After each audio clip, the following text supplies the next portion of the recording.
Hello, we're happy to have this time together to share a devotion on this fifth day of Advent.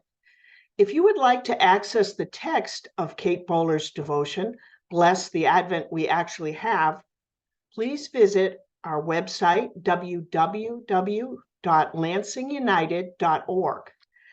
And there you'll find the Christmas tab at the top and click on Advent Daily Devotions. So today, our devotion asks us to take courage.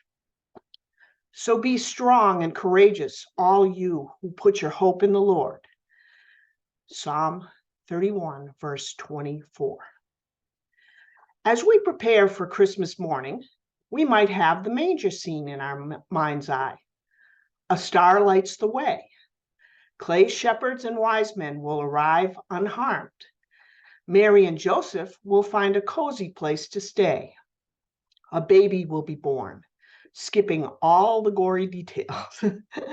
This lovely scene has become a beautiful nativity, but those who lived through the story know the real fear that was carried in every step and every decision.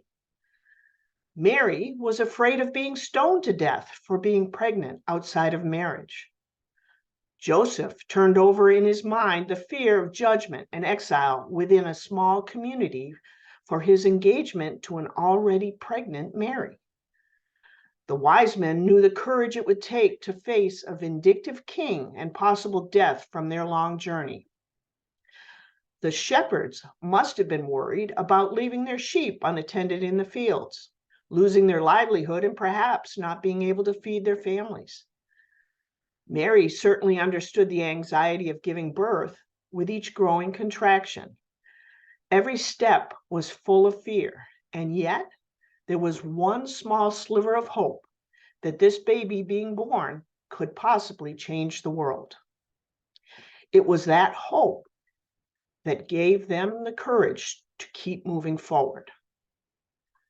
Hope requires a whole lot of courage. If we were certain we could control the outcome, we wouldn't need hope at all. Hope is not made out of certainty. It is made out of necessity. This is so often where the followers of Jesus get confused. You can be certain there is a God. You can be certain of God's presence, but you can't be certain about everything. Hope is what gives you a way to go on, even if you are not going to get relief from ordinary and extraordinary pain, even when your loved one has died, even if your partner does not come back, even if you don't get to see the culmination of your own dreams. People who are hopeful know all about fear. Hope is seeing reality and having the courage to keep going, to keep moving, to keep loving, and to keep hoping.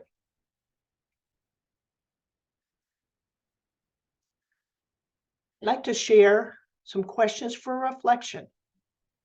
First, what are some of your biggest fears right now? How do those fears teach you something about what you love and cherish? Second, when we are most afraid, hope gives us the courage to keep moving. Where do you need a little courage today? How can you ask someone to walk this path with you by encouraging and having hope for you and with you when you simply can't do it yourself? And with the leading of the Spirit, I propose another question for reflection based on the closing words of this devotional. Hope is seeing reality and having the courage to keep moving, to keep loving, and to keep hoping. The question is, where does that courage come from? We live in a culture that says to each of us, pull yourself up by the bootstraps, buck up. It's up to you. And it might be natural that this is the message we can take away from that ending statement. If you or anyone you love is in a place of hopelessness today or tomorrow, I'd like to underscore this message of hope and courage, especially for you, but indeed for each of us in whatever situation we find ourselves. Our source of courage comes from this gift of the wondrous baby in a manger. So when we talk about hope is seeing reality, let's be more explicit. Hope is seeing the reality of this baby in a manger, Emmanuel, which means God with us, and having the courage to turn to God's strength to keep moving, to keep loving, and to keep hoping.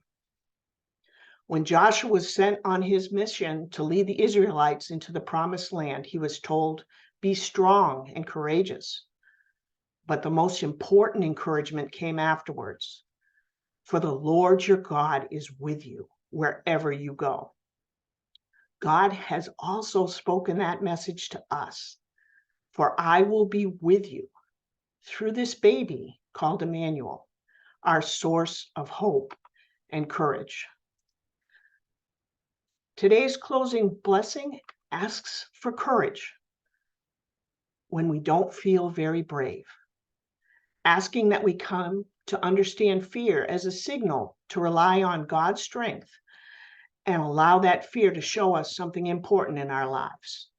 And I read, "Perhaps fear is not something to be vanquished, but rather that strange friend who tells us who we love and what we can't live without." Peace be with you as you walk through this day.